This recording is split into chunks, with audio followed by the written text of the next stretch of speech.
3వ అధ్యాయము 8వ వచనాన్ని చదువుకుందాం.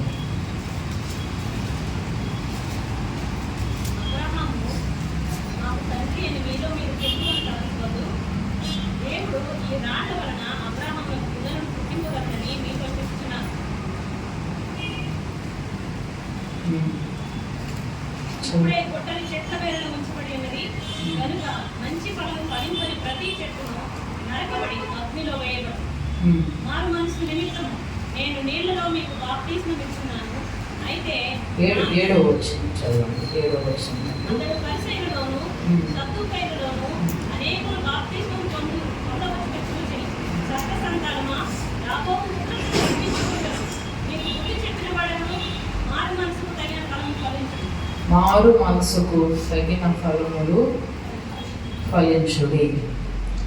ఈరోజు మన వాక్యాంశం మారు మనసుకు తగిన ఫలము ఫలించుడి. మారు మనసుకు తగిన ఫలము ఫలించుడి. దేవుని సన్నిధిని, దేవుని నామమును కనపరచడానికి దేవుని యొద్దకు అనేక మంది సర్ప సంతానమా అని పిలువబడుతూ పరిసయ్యులు, సద్దూకయ్యులు అనేకులు బాప్తిస్మం పొందడానికి దేవుని దగ్గరకు వచ్చారు. వారందరూ కూడా ప్రభు వద్దకు వచ్చినప్పుడు, యోహాను వద్దకు వచ్చినప్పుడు వారిని చూచి ఒక మాట మాట్లాడుతున్నాడు. ఏమనంటే, బాప్తిస్మం పొందడానికి మీరు వచ్చారు, కానీ మొదట మీరు మారు మనసుకు తగిన ఫలము ఫలించండి. మారు మనసుకు తగిన ఫలములు ఫలించండి అంటే, మారు మనస్సుకు తగిన ఫలము అనగా ఏమిటి? నా మనస్సు నేను మార్చుకున్నాను అనే దానికి తగిన క్రియలు చూపించండి ముందు. అప్పుడు మీకు నేను బాప్తిస్మం ఇస్తాను. చాలామంది బాప్తిస్మం పొందుతారు. చాలామంది బాప్తిస్మం ఎందుకు పొందుతారంటే, ఎందుకు పొందుతున్నారో కూడా వారికి తెలియకుండానే పొందుతారు. దాని యొక్క అర్థం ఏమిటో, పరమార్థం ఏమిటో తెలుసుకోకుండా బాప్తిస్మం పొందుతారు. బాప్తిస్మం అనేది ఓన్లీ నీళ్ళలో మునిగేది కాదు, కానీ బాప్తిస్మం అనేది మారు మనస్సు నిమిత్తం నేను మీకు నీళ్ళలో బాప్తిస్మం ఇస్తున్నాను అని చెప్తారు. బాప్తిస్మం అనేది దేని నిమిత్తం ఇస్తున్నాను చెప్పండి? మారు మనస్సు నిమిత్తం. అంటే ఏంటి? నీ మనసు మార్చుకున్నావు అని చెప్పావు కనుక దాని నిమిత్తము నేను నీకు బాప్తిస్మము ఇస్తున్నాను. ఈ రోజున చాలామంది అందుకు తగిన ఫలములు ఫలించట్లేదు. వారి మారు మనసు పొందాము అని చెప్పేదానికి దానికి తగిన క్రియలు వారు చేయట్లేదు. దానికి తగిన ఫలములు వారు ఫలించట్లేదు. మారు మనసుకు తగిన ఫలములు ఫలించినప్పుడు, మారు మనసుకు తగినటువంటి క్రియలు జీవించినప్పుడు వారు బాప్తిస్మం పొందినా అది వ్యర్థమే. బాప్తిస్మం పొందాము, మేము పరలోక రాజ్యానికి మంచి టికెట్ పొందాము అని అనుకున్నా అది వ్యర్థమే. మారు మనసు పొందినప్పుడు ఎవరైతే మారు మనసుకు తగిన క్రియలు చేస్తారో అట్టి క్రియల ద్వారా వారు నాశనం నుండి తప్పించబడతారు. ఏ నాశనం నుండి తప్పించబడతారు? రాబోయేటువంటి ఉగ్రత, రాబోయేటువంటి నాశనం నుండి తప్పించబడతారు. నినివే ప్రజలు యోనా యొక్క ప్రకటన విని వారు మారు మనసు పొందారట. నినివే ప్రజలు, యోనా ఒకరోజు ప్రకటిస్తున్నాడు నినివే ప్రజలతో, నినివే పట్టణస్తులారా, మీరు మీ మనసులు మార్చుకోకపోతే, మీ క్రియలు మీరు మార్చుకోలేకపోతే, మీ ఆలోచన మీరు మార్చుకోకపోతే, మీ నడక మీరు మార్చుకోకపోతే, మీ ప్రవర్తన మీరు మార్చుకోకపోతే, మీరు రాబోయే రోజుల్లో భయంకరమైనటువంటి నాశనం కలగబోతుందని దేవాది దేవుడు ప్రకటించమన్నాడు అని ఆ పట్టణం అంతా కూడా ప్రకటించాడు. ఆ పట్టణం అంతా కూడా ప్రకటించాడు. నినివే పట్టణస్తులు ఏం చేశారు? నినివే పట్టణస్తులు ఏం చేశారు చెప్పండి?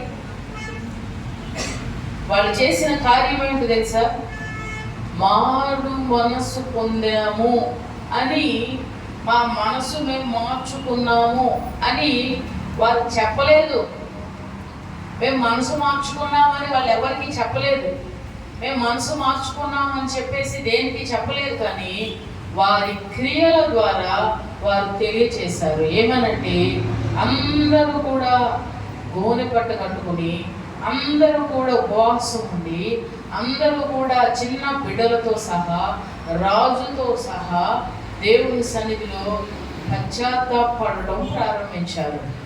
వారు తాము చేసిన తప్పిదమును బట్టి దేవుడు వారిని గద్దించినప్పుడు ఆ గద్దింపుకు లోబడి మేము మా బుద్ధిని మార్చుకుంటాము, మేము మా మనసును మార్చుకుంటాము, ఇక మీదట ఆ నడవడిక మేము నడవము, ఇంతవరకు మేము ఆలోచించినట్లు ఇక మీదట ఆలోచించము, ఇంతవరకు మేము ప్రవర్తించినట్లు ఇక మీదట మేము ప్రవర్తించము, మా నడక మేము సరి చేసుకుంటామని వారు పశ్చాత్తాపడటం ప్రారంభించారు.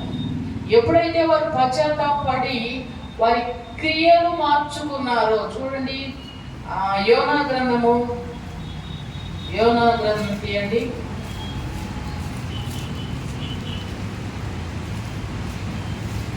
యోనా గ్రంథము 3వ అధ్యాయము 10వ వచనం చదువుదాం.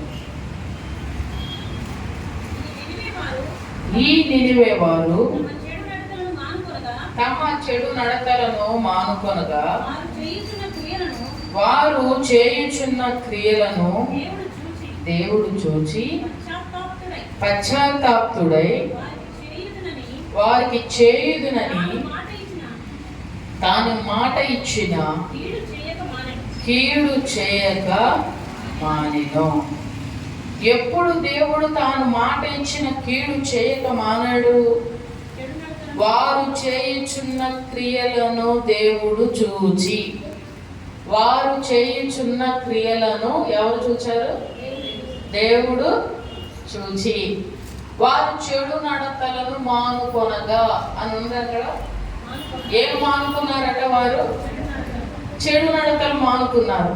అంతకు ముందు వారి పరిస్థితి, వారి యొక్క విధానం అంతా ఎలా ఉందంటే, వారు బహు ఘోరమైనటువంటి రీతిలో, ఎలా అంటే అలా వ్యతిరేకంగా దేవునికి అసహ్యమైనటువంటి కార్యాలు జరిగిస్తూ, దేవునికి ఇష్టమైన కార్యాలు జరిగిస్తూ, ఎంతటి ఘోరం అంటే, మొదటి వచనం చదవండి. మొదటి అధ్యాయము 1వ వచనం చదువుదాం.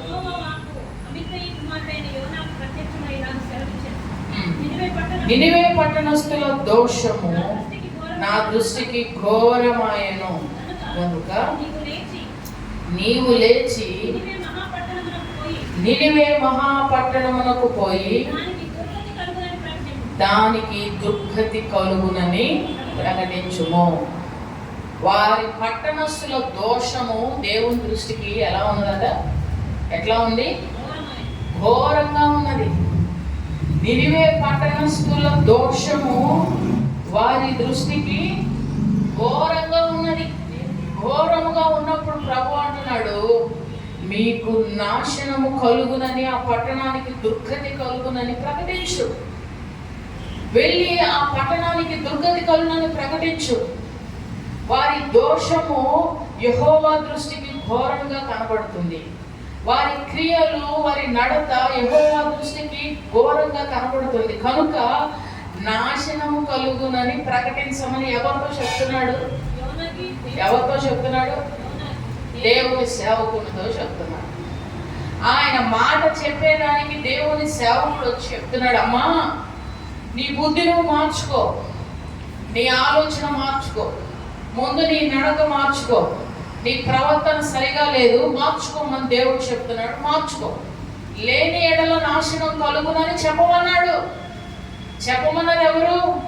నేను చెప్పట్లేదు, ఎవరు చెప్పట్లేదు, ప్రభువు మాట్లాడుతున్నాడు. దేవుని వాక్యం వినేదానికి ఎవరైతే ఇక్కడికి వస్తారో, ఎవరైతే ఆయన సన్నిధిలో కూర్చుంటారో, వారితో మాట్లాడేవారు ఎవరు తెలుసా? దేవుడే మాట్లాడతాడు. ఇందాక సిస్టర్ గారు సాక్ష్యం చెప్పారు.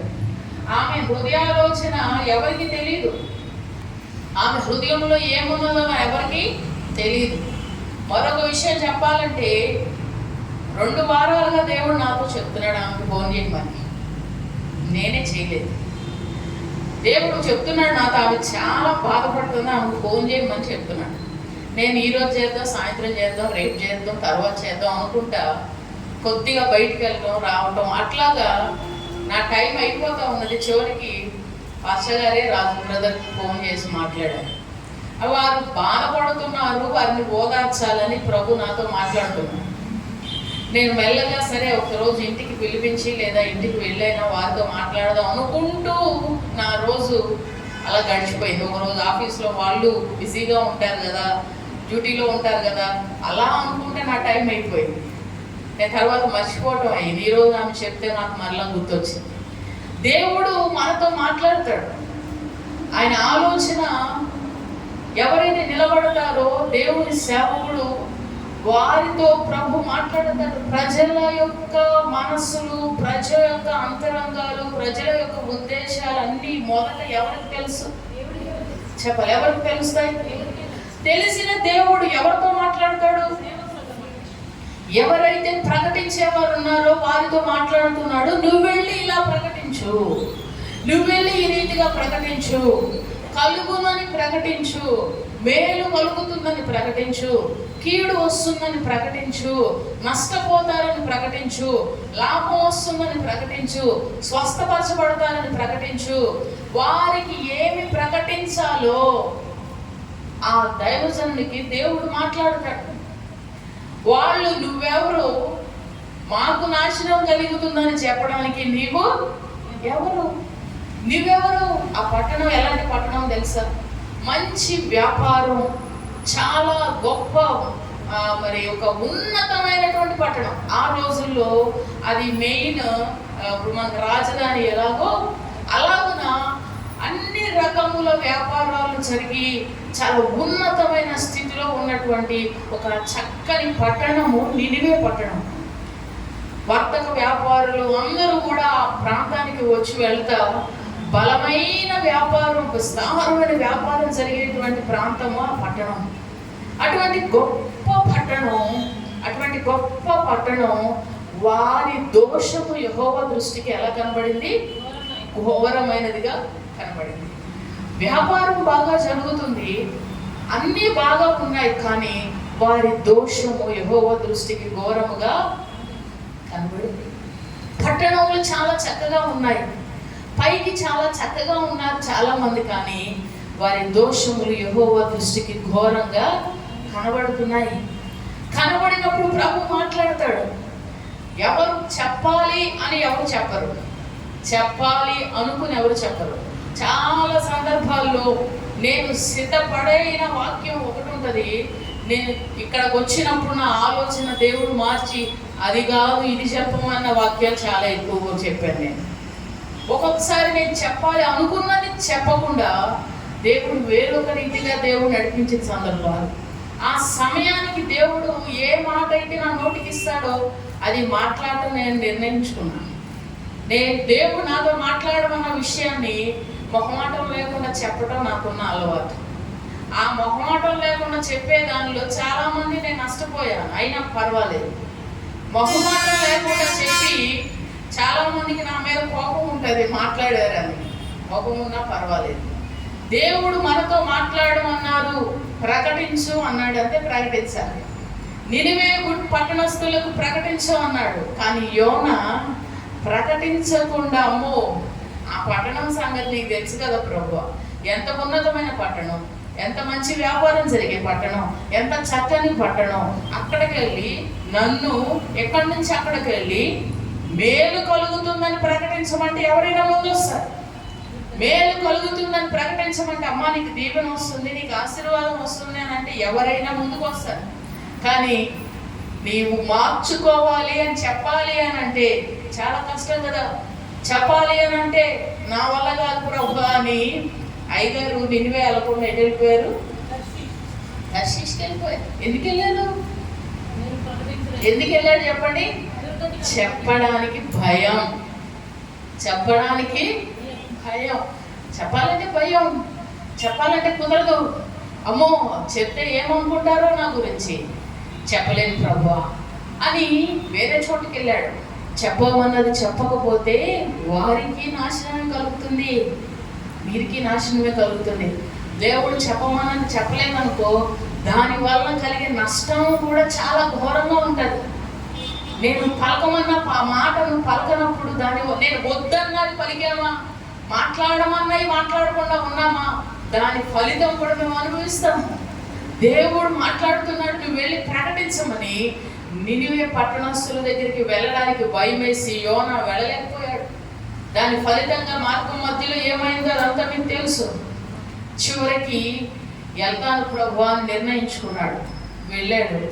చివరికి ధైర్యం చేశాడు, డేర్ చేశాడు, ఇక చెప్తా వచ్చాడు, నినివే పట్టణస్తులారా, మీ దోషము దేవుని దృష్టికి ఘోరంగా కనబడుతుంది. ఆయన ఎలా చెప్పుకుంటాడు ఒకసారి ఊహించుకోండి. ఆయనకి ఎవరు స్టేజీ మీద మైక్ ఇవ్వలేదు. రోడ్ల మీద వెళ్ళి తిరుగుతూ ఒక మూల నుంచుని అందరికీ ప్రకటించాడు. వారికి ప్రకటిస్తున్నప్పుడు అందరూ ఎలా చూస్తుంటారు చెప్పండి? ఎట్లా చూస్తుంటారు? అసలు నువ్వెవరు, నువ్వు అని చెప్పేదేంటని చూస్తుంటారు. ఎలాంటి పరిస్థితుల్లో ఉన్నా సరే దేవుడు చెప్పమన్నదాన్ని చెప్పాడు. చెప్పిన తరువాత జరిగిన కార్యం ఏంటి? వారందరూ కూడా పశ్చాత్తాపడటం మొదలుపెట్టారట. మాకున్న ఆస్తి ఏంటో తెలుసా మీకు? మా స్థితి ఏమిటో మీకు తెలుసా? మేము ఎంత వ్యాపారం జరిగిస్తామో నీకు తెలుసా అని ఎవరు వాళ్ళ మాట్లాడలేదు. నేను ఏ పొజిషన్లో ఉన్నాను? రాజుగారి స్థానంలో ఉన్నాను. రాజుతో సహా దేవుని మాటకు వారు విధేయత చూపించారండి. దేవుడు వచ్చి మాట్లాడాడు అక్కడికి. ఎవరు వచ్చి మాట్లాడారు? దేవుడు వచ్చి అక్కడ మాట్లాడా? దేవుడు ఆకాశంలో నుండి నినివే పట్టణస్తులారా అని మాట్లాడా? దేవుడు మాట్లాడలేదు. ఒక వ్యక్తిని దేవుడు పంపించి మాట్లాడుతున్నాడు. ఆ మాట మాట్లాడేటప్పుడు వారు రాజుతో సహా పశ్చాత్తాపడ్డాడు. హల్లెలూయా, హల్లెలూయా. కొన్నిసార్లు మామూలుగానే చెప్తా వాక్యం ఏంటో అది ఎవరికేమో నొచ్చుకుంటుంది. ఇది ఎవరికి నొచ్చుకుంటుంది, నాకు నేనేం చేయగలను? మనలో కొన్ని తప్పిదములు ఉన్నప్పుడు, కొన్ని మిస్టేక్స్ ఉన్నప్పుడు దేవుడు సరి చేస్తాడండి వాక్యం ద్వారా. మిమ్మల్ని మాత్రమే కాదు, చెప్పే మమ్మల్ని కూడా దేవుడు సరి చేస్తాడు. నేను కొన్నిసార్లు వాక్యం చెప్పినప్పుడు పాస్టర్ గారు ఇక్కడ కూర్చొని ఉంటారు కదా, చాలా సార్లు అంటారు, దేవుడు ఈరోజు నాతో మాట్లాడాడు, దేవుడు ఈరోజు నాతో మాట్లాడు. పాస్టర్ గారు ఆరాధన చేసేటప్పుడు దేవుడు నన్ను దర్శించాడు. ఎన్నో సార్లుగా మేము మాట్లాడుతూ ఉంటాము, దేవుడు ఫలానా మాట ద్వారా దేవుడు నాతో మాట్లాడాడు. ఈరోజు నా ఆలోచనలో ఉన్నది, దేవుడు నాతో సూటిగా మాట్లాడాడు, నన్ను కదిలించాడు, నన్ను బలపరిచాడు, నన్ను సరి చేసుకోమని దేవుడు చెప్తున్నాడని మేమిద్దరం ఇంటికి వెళ్ళి డిస్కస్ చేసుకుంటాం. మేము చెప్పిన వాక్యాన్ని ఎవరితో మాట్లాడుతున్నారు అని కాదు, దేవుడు మనతో మాట్లాడుతున్నప్పుడు రాజు సహితము లోబడ్డాడు. రాజులు లోబడ్డారు, కానీ ఈ రోజున మనుషులు, విశ్వాసులు, భక్తులు లోబడలేకపోతున్నారు. దేవుడి మాటకి విధేయత చూపించలేకపోతున్నారు. పశ్చాత్తాపడి క్రియలు మానుకొనలేకపోతున్నారు. మారు మనసుకు తగిన క్రియలు కనుపరచాలి, అదే ఫలాలు అంటే. హల్లెలూయా. మారు మనసు పొందాము అన్నదానికి తగిన క్రియలు మనము చూపించాలి. ఆ క్రియలు కనబడినప్పుడు వాళ్ళు వచ్చారు, మేము బాప్తిసం పొందుతాం, మాకు అంతా తెలుసు, ధర్మశాస్త్రం అంతా తెలుసు, మాకు కూడా బాప్తిసం ఇచ్చే. మారు మనసు పొందకుండా ఇవ్వనని చెప్పాడు. తెగింపు కలిగిన సేవకుడు యోహాను. అవునా? ప్రజలలో పేరు కలిగిన వారు పరిసయ్యులు. మేమే నీతిమంతులమని, అందరి దృష్టిలో నీతిమంతులని పేరు పొందిన వారు. అటువంటి వారు దగ్గరకు వస్తే ఏమన్నాడు? మొహమాటం లేకుండా ఏమన్నాడు చెప్పండి? సర్ప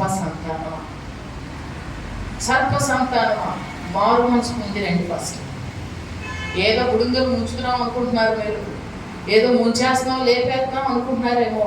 ముందు మీ మనసును మీరు మార్చుకోండి, మీ ఆలోచన మీరు మార్చుకోండి, మీ పద్ధతి మీరు మార్చుకోండి, మీ నడక మీరు మార్చుకోనండి. అప్పుడు నేను మీకు నీళ్ళతో బాప్తిస్మము ఇస్తాను. నినివే పట్టణస్తులు అందరూ కూడా చెడు నడతలు మానుకున్నారు. అప్పటి వరకు ఎలా జీవించారు వాళ్ళంతా? ఎలా జీవించారు చెప్పండి? అవిధేయులుగా జీవించారు, దేవునికి దృష్టికి వ్యతిరేకంగా జీవించారు, చెడు కార్యాలు చేస్తా జీవించారు. అటువంటి వారి జీవితంలో ప్రభు మాట్లాడినప్పుడు చెడు నడకలు మానుకొనగా వ్యభిచరించేవారు వ్యభిచారం మానేశారు, మోసాలు చేసేవారు మోసం మానేశారు, అబద్ధాలు చెప్పేవారు అబద్ధం మానేశారు, వేషధారణ కలిగి జీవించేవారు వేషధారణ జీవితం మానేశారు. మానివేసి వారి క్రియలు మానుకుని రియాలిటీగా ఉండటం నేర్చుకున్నారంట. హల్లెలూయా. వాళ్ళు ఎప్పుడైతే అలా జీవిస్తున్నారో వారి క్రియలను చూచిన దేవుడు పశ్చాత్తాప్తుడయ్యాడు. దేవుడు పశ్చాత్తాప్తుడే. వీరు పశ్చాత్తాపడ్డారు. వీరిని చూసి వీరి క్రియలను చూసి దేవుడు కూడా పశ్చాత్తాపుడే. దేవుడు కూడా పశ్చాత్తాపం పొందుతాడు. దేవుడికి బాధ కదా. సొంత పిల్లల్ని మనం కూడా కొట్టుకుంటాం. కొట్టిన తర్వాత వాడు బుద్ధి మార్చుకుని వాళ్ళ ఆలోచన మార్చుకుంటే మన తర్వాత ఏమనిపిస్తుంది? మనం కూడా బాధ అనిపిస్తుంది. అదే అంత గట్టిగా కొట్టవలసి ఉండేది కాదు అనిపిస్తుంది. మన పిల్లల విషయంలో మనం ఎలా అయితే బాధపడతామో దేవుడు కూడా ముందు ఆయన ప్రకటిస్తాడు నాశనం కలుగునని. హృదయం కఠినం చేసుకుంటే అదే జరుగును. కానీ పశ్చాత్తాపడినప్పుడు వారు మనసు మార్చుకున్నప్పుడు అయ్యో ఇంతమంది బిడ్డలు నేను నాశనం చేయాలని ఆయన కూడా పశ్చాత్తాపడి వారిని నాశనం చేయట మానేస్తారు. చెడు నడకలు మానుకోవాలి. మన నడక, మన విధానం, మన ప్రవర్తన మనం మానుకోవాలట. చాలా మంది వెళ్ళే మార్గంలోనే వెళ్తారు. ఎన్నిసార్లు దేవుని వాక్యం ద్వారా మాట్లాడినా మేము వెళ్ళే రూటే వెళ్తాం, మేము చేసే క్రియలే చేస్తాం, మేము మాట్లాడేదే మాట్లాడతాం, మేము నడవాల్సిందే నడుస్తాం. అయితే ఆయన చెప్పిందే చేస్తాడు. మనం మారినప్పుడు దేవుడు కూడా ఆయన ఆలోచన విధానాన్ని మన ఎడల మార్చుకుంటాడు. మన మనసును మార్చుకున్నప్పుడు దేవుడు కూడా దాని ఆలోచన విధానాన్ని మార్చుకుంటాడు. అందుకని నినివే వారు యోనా ప్రకటన విని మారు మనసు పొందారు. మనసు మార్చుకోవాలి. యవనస్తులైన వారు మనసు మార్చుకోవాలి. యవనస్తులైన బిడ్డల క్రియలు మార్చుకోవాలి.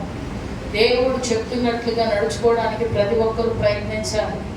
దేవుడి వాక్యంలో ఉన్నట్లుగా మన నడకను మనం సరిదిద్దుకుంటున్నప్పుడు దేవుడు పశ్చాత్తాప్తుడై వారిని జీవింపజేసినట్లే మనలో కూడా దేవుడు బ్రతికించి జీవింపజేస్తాడు. హల్లెలూయా, హల్లెలూయా. లూకా సువార్తలో 17వ అధ్యాయము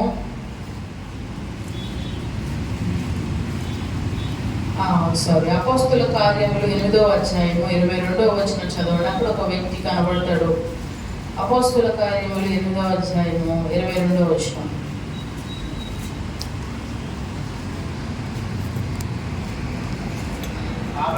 కాబట్టి ఈ చెడుతనం మానుకొని మారు మనసు పొంది ప్రభువుని వేడుకొనుము. ఒకవేళ నీ హృదయాలోచన క్షమింపబడవచ్చును, నీవు ఘోర దుష్టత్వంలోను దుర్నీతి బంధకంలోను ఉన్నట్లు నాకు కనబడుచున్నదని చెప్పాను. నీ చెడుతనం మానుకొని మారు మనసు పొంది ప్రభువును వేడుకో. ఒకవేళ నీ హృదయాలోచన క్షమింపబడవచ్చును. ఎవరి గురించి ఈ మాటలు మాట్లాడుతున్నారు? పేతురు, యోహానులు. సీమోను అనే ఒక వ్యక్తి ఉన్నాడు. ఆ సీమోను అంతకుముందు గాడి చేసేవాళ్ళని ఎప్పుడైనా చూసారా మీరు? ఎలా చేస్తారు? గాడి చేసేవాళ్ళని చూడలేదు ఎప్పుడు? ఏం చేస్తారు? గాడి అంటేనే అంత మాయ, అంత మాయ చేస్తారు, గాడీలు చేస్తారు. ఆయన చేసిన గారడీలు గట్ట ఆ పట్టణంలో గారడీలు చేసుకుంటా నేను చాలా గొప్పవాడిని అని చెప్పుకునేవాడట. ఆ పట్టణంలో నేను చాలా గొప్పవాడిని గారడీలు చేశాను. ప్రజలందరూ చాలా మంది ఆయన వైపు తిరిగారు. అర్థమవుతుందా? చాలా మంది ఎవరి వైపు తిరిగారు? సీమోను వైపు తిరిగారు. మాయల వైపు తిరగడం చాలా సులభం కదా. మాయ చేసేవారు మాయ చేస్తూ ఉంటే ఈ యొక్క మోసపోయేటువంటి ప్రజలు ఆ మాయలు చేసేటువంటి ఆ వ్యక్తి వాడి తట్టు తిరిగి అందరూ అనుకుంటున్నారంట దేవుని మహాశక్తి ఇతడే. దేవుని యొక్క గొప్ప శక్తి ఈయన ద్వారా బయటకు వస్తుంది. దేవుని యొక్క గొప్ప శక్తి ఈయన ద్వారా బయటకు వస్తుందని వాళ్ళందరూ అనుకున్నారట. ఆ పై వాక్యంలో ఉంటుంది చూడండి, 10వ వచనం చదవండి. కొద్దివాడు మొదలుకొని గొప్పవాని మట్టుకు అందరూ దేవుని మహాశక్తి అనబడిన వాడు ఇతడే అని చెప్పుకొనుచు అతనిని లక్ష్య పెట్టిరి. చూసారా, కొద్దివాడు మొదలుకొని గొప్పవాడు వరకు, చిన్నవాడు మొదలుకొని గొప్ప గొప్ప వాళ్ళందరూ నమ్మారండి ఒక వ్యక్తిని. గొప్ప గొప్ప వాళ్ళందరూ ఒక వ్యక్తిని నమ్మారు. సీమోన్ నమ్మారు. సీమోన్ అనే వ్యక్తి చేసే గారడీలకు మోసపోయారు అందరూ. అతను చేసే గారడీలు ఎవరు కనిపెట్టలేకపోయారు. అందరూ కూడా నిజమేనేమో, దేవుని శక్తి లేకపోతే ఇంతమంది జనం ఫాలో అవుతారా? దేవుని శక్తి లేకపోతే, దేవుని కార్యాలు లేకపోతే ఇంతమంది ప్రజలు ఫాలో అవుతారా? దేవుని మహాశక్తి ఇతడే. మనం ఎక్కడో చూసాం, ఒక పాస్టర్ గారు నోట్లో నీళ్లు పోసుకుని వచ్చిన విశ్వాసులు ఇలా తలెత్తి చూస్తారు కదా ప్రార్థన చేసుకోవడానికి. ఆ నోట్లో నీళ్లు పోసుకుని వాళ్ళ మొహం మీద పోతున్నారు. పోస్తుంటే వాళ్ళు అదొక ఆశీర్వాదం అనుకుని ప్రజలు అక్కడికి వెళ్ళిపోతా ఉన్నారు. ఇంకొక పాస్టర్ గారు స్ప్రే బాటిల్ ఉంటుంది కదా, స్ప్రే చేసేది, కరోనా వచ్చినప్పుడు స్ప్రే చేస్తారు హ్యాండ్ వాష్. స్ప్రే బాటిల్ తీసుకుని అందరి మొహాల మీద స్ప్రే కొడతానికి వచ్చిన వాళ్ళు అందరి మొహాలు స్ప్రే చేస్తారంటే అది ఏదో జరుగుతుంది అని చెప్పి చాలా మంది ప్రజలు, ఇలాంటి వారు బయట లోకంలో చాలా మంది ఉన్నారు. అలాంటి వారిని అనుసరించేవారు కూడా చాలా మంది ఉన్నారు. ఇలాంటి గాడి సీమోన్ లాంటి ప్రజలు చాలా మంది సీమోను చూచి మోసపోయిన వారే చాలా మంది మోసపోతూ ఉన్నారు. ప్రజలు మోసపోతున్నారు చాలా మంది. ఏదో మాయలు, ఏదో చేయాలి అనుకుంటూ ప్రజలు చాలా మంది అమాయకులై మోసపోతున్నారు. దేవుని వాక్యమునకు చోటు ఇయ్యలేకపోతున్నారు.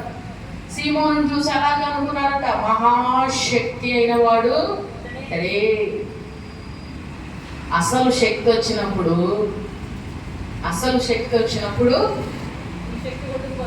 పై శక్తులను ఏమవుతాయి? వెళ్ళిపోతాయి. ఆ ప్రాంతానికి పేతురు యోహానులు గారు వచ్చారు. వారిద్దరూ వచ్చి సత్య సువార్తను ప్రకటిస్తున్నారు. వారు ఏం చేయలేదు, వారు సత్య సువార్తను ప్రకటిస్తున్నారు. వారు ప్రకటించుచుండగా ఈయన కూడా విన్నాడట. ఎవరు విన్నారు? సీమోను విన్నాడు. విని ఈయన కూడా ఆ సువార్తను నమ్మి బాప్తిస్మం పొందాడట. హల్లెలూయా, హల్లెలూయా. ఎప్పుడైతే నమ్మి బాప్తిస్మం పొందాడో, పొందిన తర్వాత వారితో కూడా తిరుగుతూ ఉన్నాడు, వారితో పాటే వెళ్తా ఉన్నాడు, వారితో పాటు జీవిస్తూ ఉన్నాడు. గాడి పనులు మానేశాడు, గాడీలు చేయటం మానేశాడు. అన్నీ అయిపోయినాయి. పేతురు యోహానులు గారు వారి ఎద్దకు వచ్చినటువంటి వారి మీద చేతుల నుంచి వారు ప్రార్థన చేస్తున్నారు. వారు చేతుల నుంచి ప్రార్థన చేసినప్పుడు అందరూ కూడా దేవుని ఆత్మశక్తితో నింపబడుతున్నారు. ఆత్మశక్తితో నింపబడుతుంటే వారి ఆలోచన మార్చబడుతుంది, వారి హృదయం సరిచేయబడుతుంది. వారు దేవుని యొక్క శక్తిని పొందుకుంటున్నారు. అది పక్క నుండి చూస్తూ ఉన్నాడు సీమోను, ప్రక్క నుండి చూస్తూ ఉన్నాడు. అసలే ఇంతకు ముందు అంతా గారడీ పనులు చేశాడు కదా. ఒక రోజు పేతురు యోహానులు గారు ఉండగా వారి ఎద్దకు వచ్చి అంత డబ్బు తీసుకుని వచ్చాడట. డబ్బు తీసుకుని వచ్చి వాళ్ళ దగ్గర పెట్టి, మీరు చేతులు ఉంచితే అందరూ పొందుతున్నారు కదా, అదేదో నాకు కూడా ఈ డబ్బులు తీసుకుని ఇవ్వండి.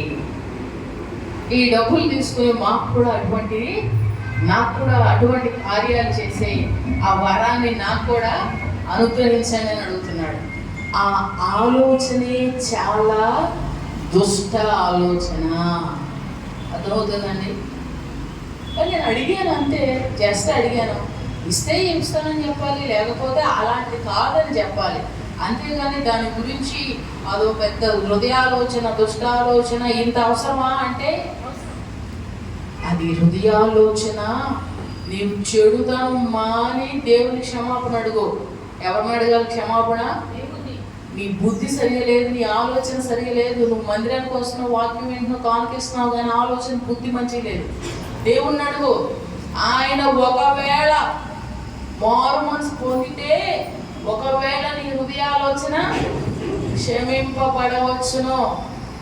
నీవు నిజంగా అడిగితే నీ హృదయ ఆలోచన దేవుడు క్షమిస్తాడు. లేదనుకో దానికి తగిన ఫలితాన్ని నీవు చూస్తావు. నీ చెడుతనం మాని, నీ చెడుతనాన్ని విడిచిపెట్టి మారు మనసు పొంది ప్రభువుని వేడుకో. నీ హృదయము దేవుని ఎదుట సరి అయినది కాదు. అర్థమవుతుందా? నువ్వు ఎక్కడున్నావు తెలుసా సీమోన్? ఇప్పుడు ఘోరమైన దుష్టత్వంలో ఉన్నావు, దుర్నీతి బంధకంలో ఉన్నావు. దేనిలో ఉన్నాడు చెప్పండి? నమ్మి బాప్తీసం పొందాడా? నమ్మి బాప్తీసం పొందాడా? పొందాడు, బాప్తీసం పొందాడు. కానీ హృదయ ఆలోచన దైవ సేవకుల విషయాల్లో సరైనదిగా లేదు.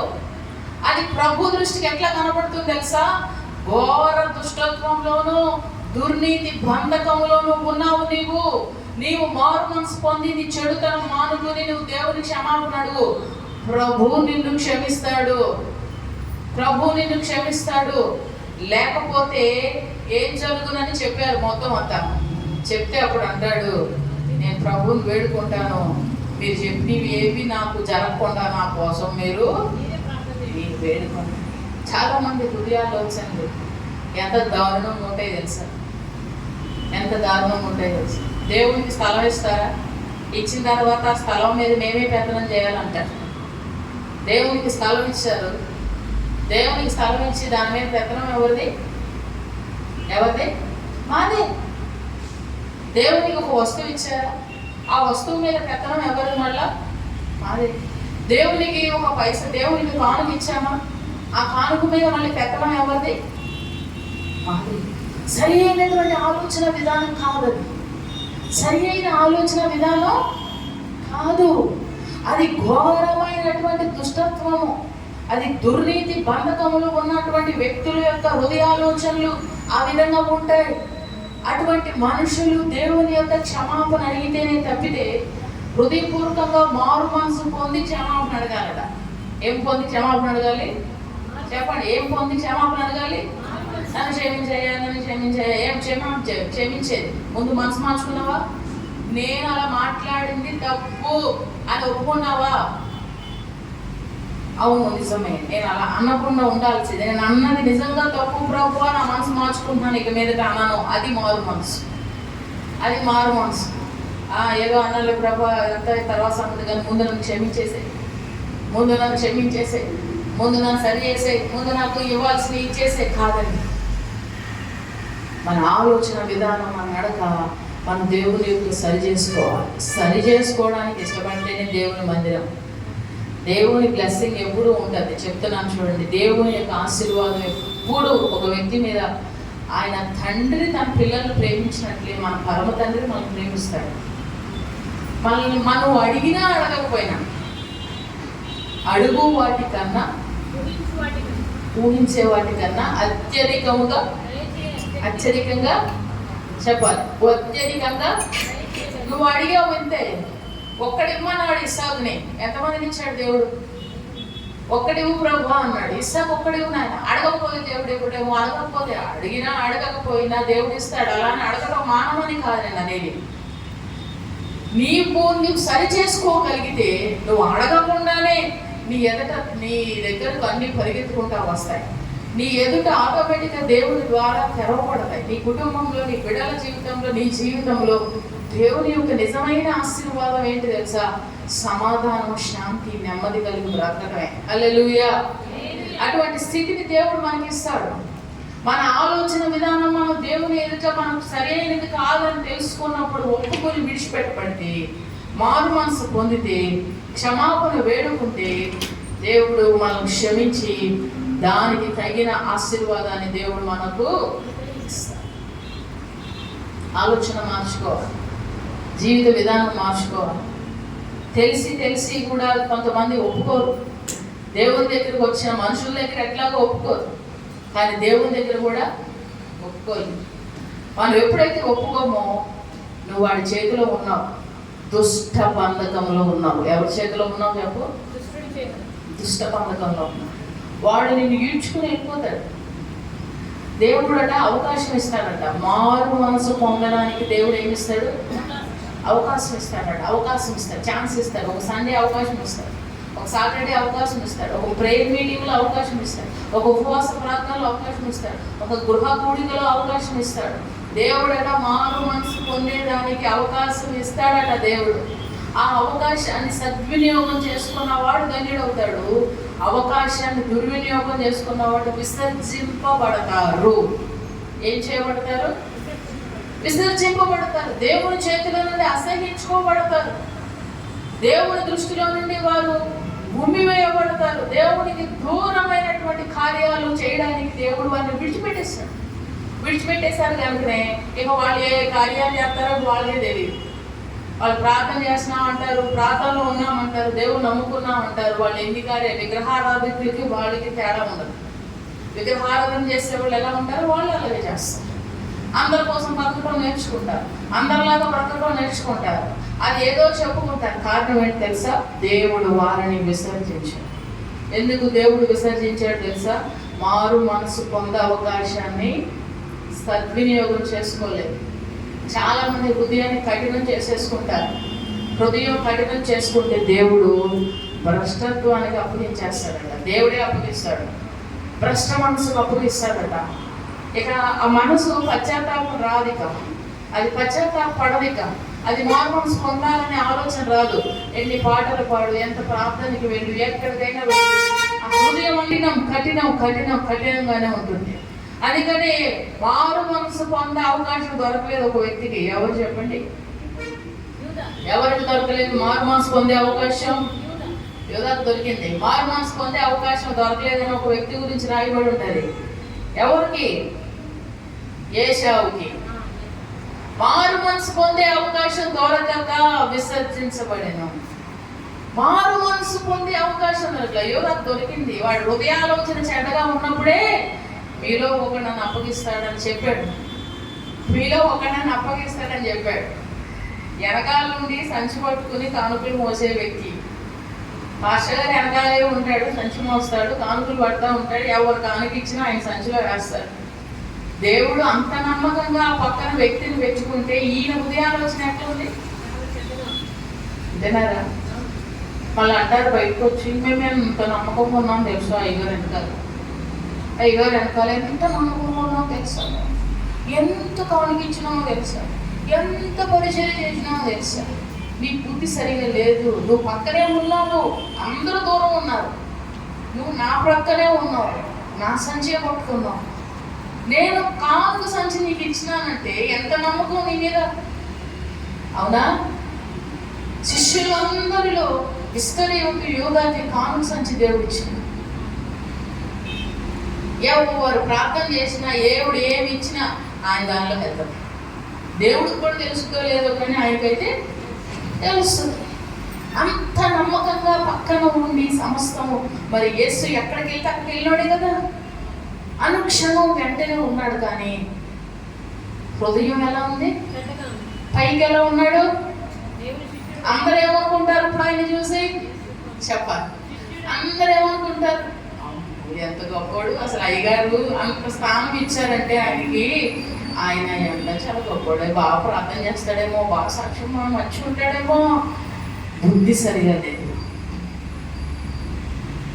పక్కనే ఉన్న ఒక రోజు దేవుడు అందరినీ కూర్చోబెట్టి చెప్పాడు, మీలో ఒకరి బుద్ధి సరిగా లేదు అని. ఎవరికి లేదో వాళ్ళకి తెలుసు. అందరిలో కాకపోయిన తర్వాత అయినా వచ్చి నన్ను క్షమించు ప్రభు అంటే ఎంత బాగుండేదో. ఆ మాట వినగానే కంగు తిన్నాడు. ఎవరు? యోధా.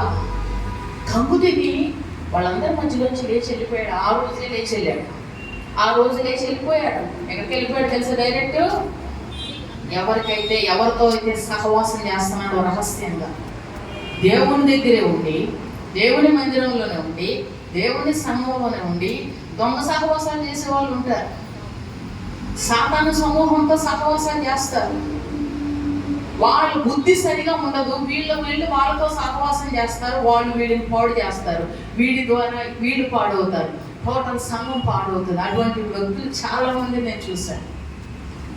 ఒక వ్యక్తి చెడిపోయిన మనసుతో ఉన్నప్పుడు అటువంటి వ్యక్తులతో సహవాసం చేయకూడదు. అర్థమవుతుందండి?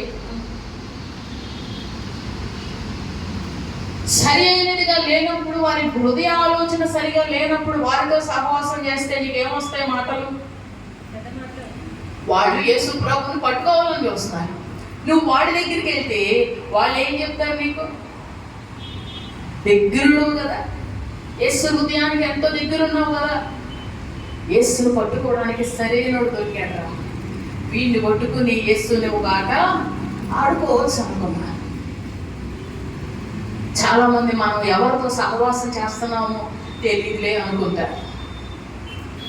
మందిరంలోనే ఉన్నానుగా, నేను దేవుడి పక్కనే ఉన్నాను కదా, నేను పరిసయ్యుల దగ్గరికి వెళ్తున్నాను అన్న సంగతి, వాళ్ళ దగ్గర ప్రధాన యాజకుల దగ్గరికి వెళ్తున్నాను అన్న సంగతి దేవునికి తెలియకుండానే అన్నాడా మీలో ఒకడు అని చెప్పి తెలుసు. తెలిసిన సమయం కోసం వెయిట్ చేస్తాడు. తెలిసిన సమయం చూస్తూ ఉంటాడు. గురువులు గోధుమలు కలిసే పెరుగుతాయి ఈ సంఘంలోనైనా. చూస్తూ ఉంటాడు, చెప్తా ఉంటాడు. సమయం వచ్చినప్పుడు వెళ్ళిపోతాడు. ధాంబికులు దేవుని సన్నిధిలో ఎప్పుడు నిలవలేదు. అసలైనది వచ్చినప్పుడు పనికిరానిది ఎగిరిపోతుంది. గాలి వచ్చినప్పుడు మాత్రమే పొట్టు ఎగురుతుంది. గొడతోపులకి ఎవరు భయపడరు. హల్లెలూయా, హల్లెలూయా. మామూలుగా ఉండే ఎవరు భయపడరు, ఎవరికి ఏం కాదు. దేవుని వాక్యం సరైనదిగా వచ్చి మనం తాకినప్పుడే మనిషి లోపడటం అన్నా జరుగుతుంది, లేదా నిలవలేకపోవడం అన్నా జరుగుతుంది. ధాంబికత్వం ప్రదర్శించే వారు నిలవలేరండి మందిరంలో. రియాలిటీగా ఉండండి, అది చాలా దీవెన, చాలా బ్లెస్సింగ్. ధాంబికత్వం అంటే ఏంటి తెలుసా? ఏడుపు రాదు కానీ ఏడ్చేస్తుంటారు. ప్రార్థన అంటేనే చాలు ముసిగేసి కానీ దాచేస్తూ ఉంటారు. పైకి ఒకలాగా మాట్లాడతారు, ఇంట్లోకి వెళితే అదొక రకమైన లాంగ్వేజ్ ఉంటుంది, అదొక రకమైన భాష మాట్లాడతారు. వాళ్ళ హృదయం పూర్తిగా కలుషితం అయిపోయి ఉంటారు అన్నమాట. అట్లాంటి డాంబికత్వం ఎంతసేపు ప్రదర్శించలేరు. ఎక్కడో చోట బాగా దొరికిపోతారు. వాళ్ళు ఆయన సన్నిధిలో నిలవలేరట. పాపం చేసేవారు, డాంబికంగా ఉండేవారు నిలవలేరు. ఎప్పుడో ఒకసారి ఏదో ఒక విషయంలో పశ్చాత్తాపడేవారు, సరి చేసుకునేవారు నిలబడగలుగుతారు. హల్లెలూయా. వ్యర్థమైన విషయాలు మాట్లాడేటువంటి వ్యక్తులతో సాంగత్యం చేయొద్దు, మాట కలపొద్దు.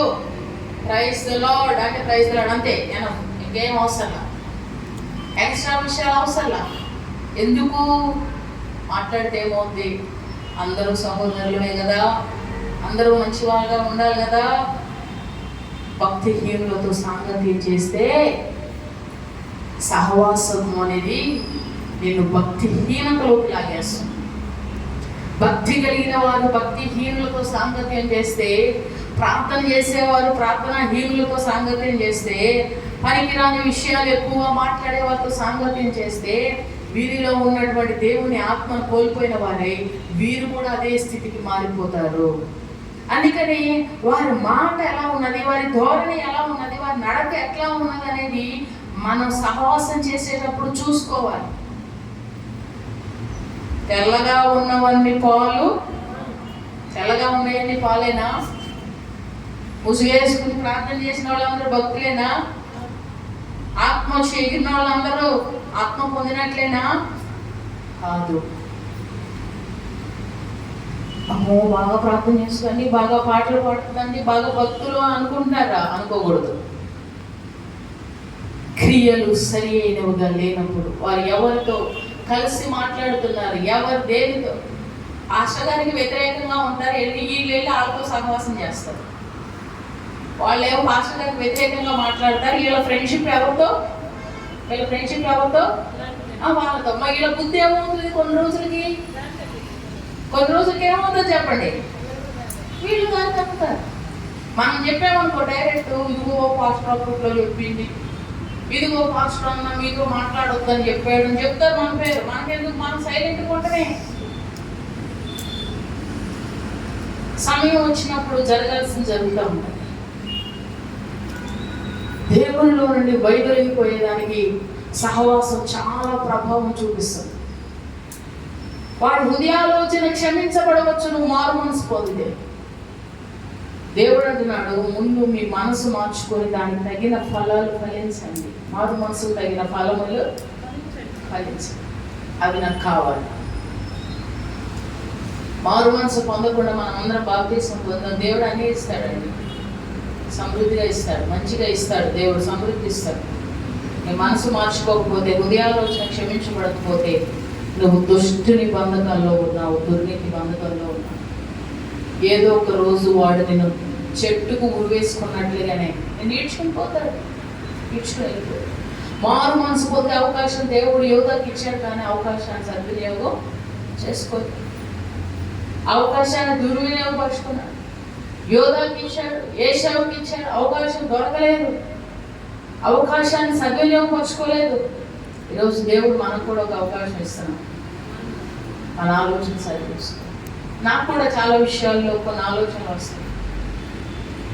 అది ఎవరి మీదనైనా సరే, పాస్టర్ గారి మీదనైనా సరే వచ్చినప్పుడు దేవుడు మాట్లాడతాడు. వెంటనే దేవుని వాక్యానికి లోబడతాడు, వెంటనే సరి చేసుకుంటాడు, వెంటనే ఆలోచన నుంచి బయటకు వచ్చేస్తాడు. దేవుడు మనతో మాట్లాడుతున్నప్పుడు మనం దుఃఖపడి మారు మనసు పొందారట. దుఃఖపడి ఏం పొందారు చెప్పండి? మారు మనసు పొందారు. దుఃఖపడతారు, అందులో ఏముండదు? మారు మనసుడు. ఎడుతారు, మారు మనసుడు. కొరింథీ పట్టణంలో కొంతమంది సంగారెడ్డి పట్టణం లాగానే కొంతమంది అక్కడ సంఘంలో పాస్టర్ గారు కొరింథీ సంఘాన్ని స్థాపించింది ఎవరంటే ఎవరు? పౌలు గారు. సంగారెడ్డిలో సంఘాన్ని మనం స్థాపించాం కదా, కొరింథీలో సంఘాన్ని స్థాపించింది పౌలు గారు. ఆ సంఘంలో వాళ్ళట ప్రార్థన చేయమంటే అందరూ దుఃఖపడుతుంటారు, అందరూ దుఃఖపడతారు. సంతోషం, అయ్యో దుఃఖపడుతున్నారు, పశ్చాత్తాపడుతున్నారు అని అనుకుంటారట. కొంతమంది అట్లా దుఃఖపడతారు, కానీ ఆ తర్వాత ప్రార్థన అయిన తర్వాత మళ్ళీ వాళ్ళ మాటలు వాళ్ళ క్రియలు వాటిని. ఎందుకు ఏడ్చినారు వీళ్ళు? ఎందుకు ఏడ్చారు? అంతా యాక్షన్ కింగ్ నెంబర్ 1. అందుకని పౌలు గారు అంటారు, కొంతమంది అట దుఃఖపడి మారు మనసు పొందారట.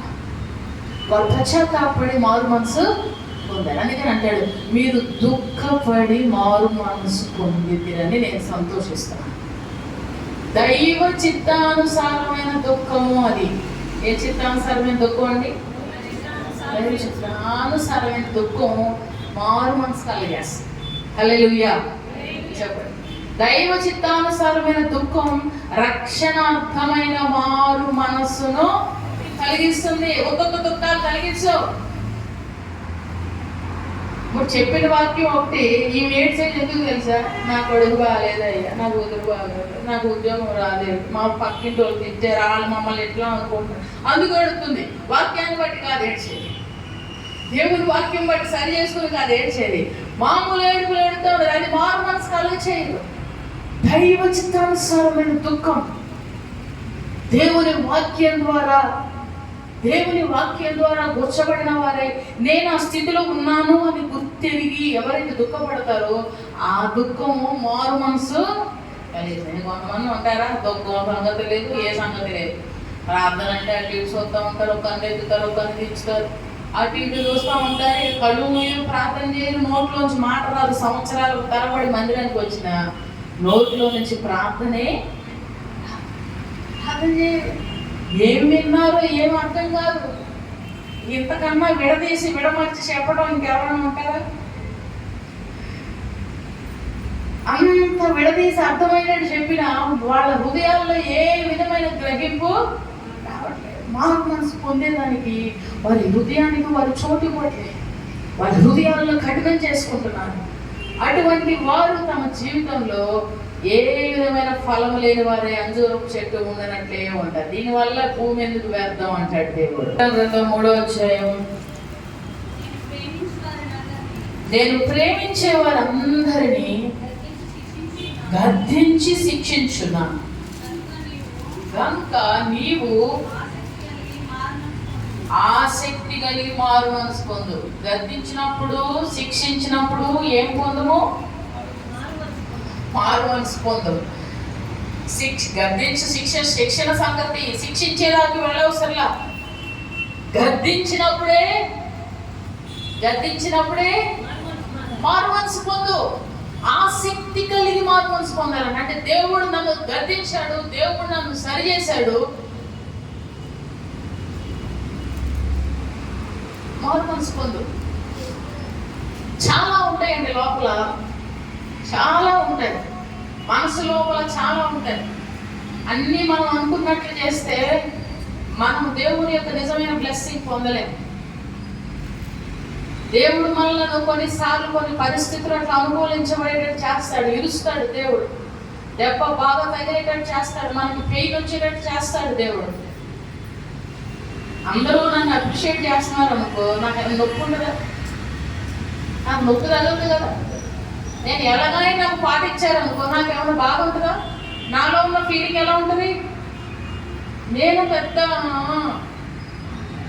మనం వెళ్ళగానే పార్టీ చేయాలి, మనం వెళ్ళగానే కృషి చేయాలి, మనం వెళ్ళగానే అన్నీ ఇస్తారనుకోండి, నా ఫీలింగ్ ఎట్లా ఉంటుంది చెప్పండి? నేను చాలా అందరూ మన ఒకరోజు సడన్గా మనకి కృషి ఇవ్వలేదు, పాట ఇవ్వలేదు, అర్థమవుతుందా? అప్పుడేమవుతుంది మనసు? అందరిలో అప్పుడు ఏమవుతుంది? అందరూ వచ్చారు మందిరానికి, అందరూ వచ్చారు, కూర్చున్నాం మొదటి వరుసలో. మనకు మైక్ ఇవ్వాల, ఎండాలకి ఇచ్చారు.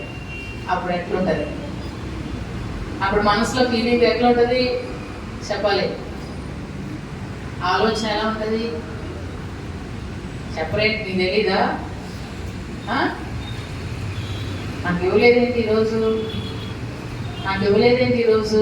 ఎప్పుడు నాకు ఇచ్చేవారు కదా, ఈరోజు నాకు ఎందుకు ఇవ్వలేదు? ముఖం మాడిపోతుంది అప్పుడు. అవునా?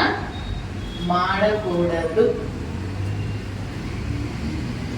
లోపల కొన్ని విషయాలకు కొన్ని ఫామ్ అవుతాయి.